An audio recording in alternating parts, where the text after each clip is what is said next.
دیکھیں میرے خیال میں یہ پاکستان کے لیے بہت زیادہ امپورٹنٹ ہے، نہ صرف پاکستان کے لیے بلکہ پاکستان کے جو دیگر دوست ممالک ہیں، چین ہے، ان کے لیے بھی، یہاں تک کہ امریکہ اور ویسٹ کے لیے بھی، وہ سب چاہ رہے ہیں کہ یہ مسئلہ حل ہونا چاہیے۔ یہ ڈیورنٹ لائن جو ہے نا، یہ پاکستان افغانستان سرحد ہے اور اس کو انٹرنیشنلی ایکسیپٹ کیا گیا ہے، ڈی فیکٹو ہے، تو اس کو تسلیم کیا جانا چاہیے۔ پاکستان ہر موقع پہ یہی کوشش کر رہا ہے اور پاکستان یہ دلیل پیش کر رہا ہے کہ اس سے یہ جو ہے نا کہ یہ بارڈر، کچھ افغان ایسے ہیں جو اس بارڈر کو نہیں مانتے اور اس کے لیے ایزی ہے کو کہتے ہیں ہاں وہ بھی ہمارا اور یہ بھی ہمارا۔ تو پاکستان ڈیفینیٹلی، میں دیکھتا ہوں کہ یہ جو ٹرائی لیٹرلز ہو رہی ہیں افغان طالبان کے ساتھ، چین اور پاکستان، کیونکہ دیکھیں افغان طالبان کی حکومت ایسی ہے افغانستان میں اس وقت جیسے پاکستان میں عمران خان کی حکومت تھی۔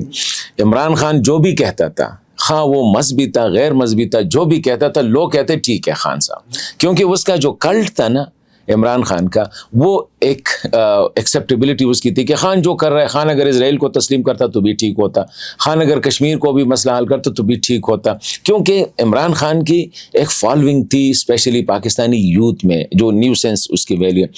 اب طالبان کو کمپیئر کرے کابل میں، افغانستان میں، طالبان کی ایسی حکومت ہے کہ وہ جو کرتے ہیں اس سے کوئی پوچھنے والا نہیں ہے۔ وہ اس کے پیچھے ایک دو دلیلیں ہوتی ہے، افغان اسلام، ٹھیک ہے۔ ابھی اسلام کے ہم اگر وہ یہ کہہ دے کہ یہ پاکستان ہمارا برادر اسلامی ملک ہے، ایران ہمارا برادر اسلامی ملک ہے، ازبکستان ہمارا برادر اسلامی ملک ہے، یہ افغانستان ہے ہمارا، یہ ٹوٹا ہے ان کا یہ ہے، اس کو ہم ایکسیپٹ کرتے ہیں۔ اگر کر لے، ویسے ہے مشکل کیونکہ یہ فیصلہ جو ہے، لیکن اگر وہ خواتین پہ منحص الجنس پابندی لگا سکتے ہیں، دیکھیں یہ فیصلہ، یہ کہنا بہت آسان ہے لیکن کرنا جو ہے یہ امپاسبل ہے۔ کہ آج اگر پاکستان میں کوئی آ کے اعلان کرے کہ خواتین کوئی اسکول نہیں جائے گی، کوئی کالج نہیں جائے گی، کوئی ہاسپٹل نہیں ہوگی، نہ کوئی ڈاکٹر ہوگی، نہ کوئی ڈرائیور ہوگی، نہ خاتون کوئی یہ کام کرے گی، بس خاتون گھر میں بیٹھ جائے اور لوگ ایکسیپٹ کریں، یہ چھوٹی بات نہیں ہے۔ تو اسی لیے پاکستان اور چین بھی یہ کوشش کر رہا ہے اور یہ سرحد کے ساتھ کچھ ایسی ایکٹیویٹیز ہوگی کہ اس کو آپ نے انٹرنیشنل کرنا ہوگا۔ آلریڈی باڑ تو ڈاکٹر اشرف غنی صاحب کی دور میں جو ہے لگایا گیا، وہ تو ایکسیپٹیبلٹی سے بیانڈ چلا گیا۔ جب پاکستان باڑ لگا رہا تھا تو ڈاکٹر اشرف غنی صاحب کی حکومت تھی اور ان کی طرف سے کوئی اعتراض نہیں اٹھا، بالکل کوئی۔ جب پاکستان سابقہ قبائلی علاقوں کو، جو کہ ایک بفر تھا پاکستان اور افغانستان کے درمیان، اور یہ تھا کہ یہ جو ہے نا کچھ افغان سائٹ پہ بھی ایک اسی طرح ایک 40-50 کلومیٹر کا ایک بفر تھا، افغانوں نے تو پہلے ختم کیا تھا۔ پاکستان جب یہ ختم کر رہا تھا تو افغانستان کی گورنمنٹ کی طرف سے اس پہ مکمل خاموشی تھی۔ تو پاکستان کا بارڈر جو چلا گیا وہ ڈائریکٹ ڈیورنٹ کو ٹچ کر گیا۔ پہلے تو یہ ڈی فیکٹو مطلب ہے کہ آزاد علاقے تھے، جس کو جو کہہ رہے تھے محمود خان اچکزئی صاحب بھی یہی کہہ رہے تھے کہ یہ پختونوں کا آزاد علاقہ ہے اور اس کو پاکستان کے ساتھ آپ ضم نہ کریں۔ اس کا موقف یہ تھا، مولانا فضل الرحمان صاحب کا موقف کچھ اور تھا۔ تو بیجنگ بھی چاہے گا اور میرے خیال میں پاکستان کی یہی کوشش ہے کہ اس بارڈر کو، اس سلسلے کو ختم کریں۔ افغان حکومت کی طرف سے کہا جاتا ہے کہ اس ایشو کو ریز نہ کرے، خواہ وہ کرزئی صاحب کی حکومت تھی، خواہ وہ اشرف غنی کی حکومت۔ میں آپ کو ایک قصہ سناتا ہوں اگر چھوٹی سی ہے۔ یہ 2013 کی بات ہے یا 10 یا 11 کی بات ہے کہ کرزئی صاحب آئے تھے اسلام آباد، حامد کرزئی صاحب، اور اس کے ساتھ میرا ایک انٹرویو تھا۔ تو سرینا میں ہم نے جانا تھا اور میں گیا سرینا انٹرویو سے تقریباً آدھا گھنٹہ پہلے، جو کہ ایک پروٹوکول ہوتا ہے کہ آپ کو اپنی سیٹنگ کرنی ہوتی ہے تاکہ ٹائم ضائع نہ ہو۔ تو میں سائڈ روم پہ ہم انتظار کر رہے تھے کہ کرزئی صاحب کی اس وقت الجزیرہ کے ساتھ یا العربیہ کے ساتھ اس کا ایک انٹرویو ریکارڈ ہو رہا تھا، تو ہمارا ٹائم تھوڑا سا آگے چلا گیا۔ تو جب میں بیٹھا تھا تو کرزئی صاحب کی ڈیلیگیشن میں ایک نوجوان تھا، وہ آیا، مجھے کہتے آپ حسن خان ہیں؟ جی میں نے کہا میں حسن خان ہوں۔ تو he was speaking in English, اس کو پشتو نہیں آ رہی تھی۔ تو کہتے رئیس صاحب کے ساتھ آپ کی انٹرویو ہے؟ ہاں۔ میں نے کہا میری انٹرویو ہے۔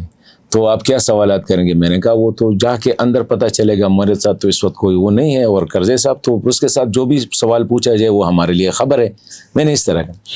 اس نے کہا کہ یار ایک سوال کریں آپ کرزئی صاحب سے۔ میں نے کہا کیا سوال کا؟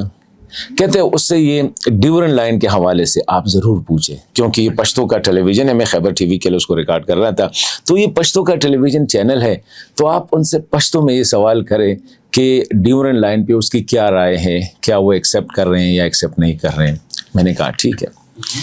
جب میں نے غرضائی صاحب کا انٹرویو کیا، اور ابھی یہ میں پہلی دفعہ یہ بات آن ریکارڈ کر رہا ہوں، ویسے پرائیویٹلی میں نے یہ باتیں کی، جب میں نے انٹرویو کیا اور انٹرویو ختم ہوا تو کرزئی صاحب نے کہا کہ ابھی تو زندہ ہے اور شاید اس وقت خیر اس تو اور لوگ بھی تھے، اس نے کہا کہ یار اچھا کیا آپ نے یہ ڈیورنٹ کی سوال نہیں پوچھی۔ میں نے کہا کہ شکر ہے آپ نے ڈیورنٹ پہ سوال نہیں پوچھا، مطلب یہ کہ یہ اریٹیٹ کر رہا ہے پاکستان جب بھی یہ ایشو اٹھاتا ہے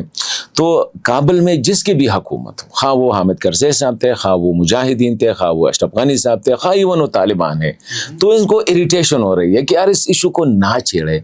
پاکستان کہتے ہیں نہیں مہر لگانی، افغان انہیں بیہائنڈ دا ڈور تو وہ کہہ رہے ہیں سب کہ یار بارڈر ہے، ہم مان رہے ہیں کہ یہ بارڈر ہے۔ پبلک مائنڈ سیٹ ہے۔ جب اشرف غنی صاحب نے ان کو بارڈر جب وہ لگا رہے تھے، خاردار تھار لگا رہے تھے، کچھ نہیں کہا، تو مان رہے تھے کہ یار یہ بارڈر ہے، لیکن وہ کہہ رہے تھے ہم سے منہ سے نہ کہلواؤ کہ ہم کہہ دیں کہ ہاں یہ بارڈر ہے، اور ہم یہ نہیں کہہ سکتے کیونکہ پبلک جو بیک لیش ہے وہ بہت زیادہ ہوگی۔ تو پاکستان یہ ایشو ٹرائلیٹر میں لے کے جائے گا، پاکستان یہ ایشو جو ہے دیگر دوستوں کے ذریعے کوشش یہی ہوگی کہ طالبان اس کو کسی طرح پبلکلی ایکسیپٹ کرے کہ یار یہ ہے بارڈر۔ تو اسی لیے یہ ایک بڑا ٹرکی ایشو ہے بارڈر کا۔ پاکستان اننیسیسریلی اس پہ سٹریس کر رہا ہے، پاکستان کی ایک وہ ہے سائیکولوجیکل، یہ ہے ایک فیئر ہے کہ یار اس کو ایک سائڈ تو ہمارا لائن آف کنٹرول ہے، وہ ایک مسئلہ ہے، ایک سائڈ پہ یہ جو ہے نا دا ڈیورن لائن ہے، تو ان لائنوں سے ہم نے نکلنا ہوگا۔ جس طرح انڈیا کے ساتھ بارڈر ہے، جس طرح ایران کے ساتھ بارڈر، جس طرح چین کے ساتھ بارڈر، چین کے ساتھ بھی ہمارا جو تھا لائن آف ایکچوئل کنٹرول تھا وہ کیا تھا، وہ تو اب ختم ہو گیا، ہم نے اس کو وہ علاقہ ہی چین کو دے دیا کہ مسئلہ ہی حل ہو۔ ہم سمجھ رہے ہیں کہ یہ بھی طالبان بھی کہتے ہیں کہ بس ٹھیک ہے یار، مسلم بھائی ہے، ادھر بھی مسلمان ادھر بھی مسلمان، کوئی ضرورت نہیں ہے ڈرائن ہے، اگر 200 سال 300 سال سے ہیں تو آگے بھی چلے گئے، لیکن مشکل ہے طالبان کے لیے، despite all their powers and their hold, یہ مشکل ہے طالبان کے لیے، مشکل ہے کہ ڈیورن لائن پہ دستخط کرے۔ اب چین کتنا آگے جا سکتے ہیں، پاکستان کتنا کنونس کر سکتے ہیں، لیٹس سی۔ دیکھیں پہلی بات تو یہ ہے کہ اگر آپ افغان سے پوچھیں نا کہ کہاں تک ہے، تو یہ اٹک تک کس کتاب میں لکھا ہے کہ اٹک تک ہے، ایک یہ کہاں پہ لکھا ہے کہ اٹک تک ہے۔ احمد شاہ بابا جب واپس آ رہے تھے پانی پت سے، تو جہلم پہ کھڑے ہو کے کہ یہ میرا پختونخوا ہے، تو پختونخوا میں تو اوریجنل جو پختونخوا ہے اس میں کشمیر بھی ہے، اس میں پختونخوا انٹائر پختونخوا بھی ہے، اس میں آپ کا جو ملتان اور یہ جو ہمارا ساؤتھ پنجاب ہے یہ بھی ہے اس میں، اور یہ جو جہلم جو آپ کا جو پورا پٹوہار پلیٹو ہے جس میں پنڈی، اٹک،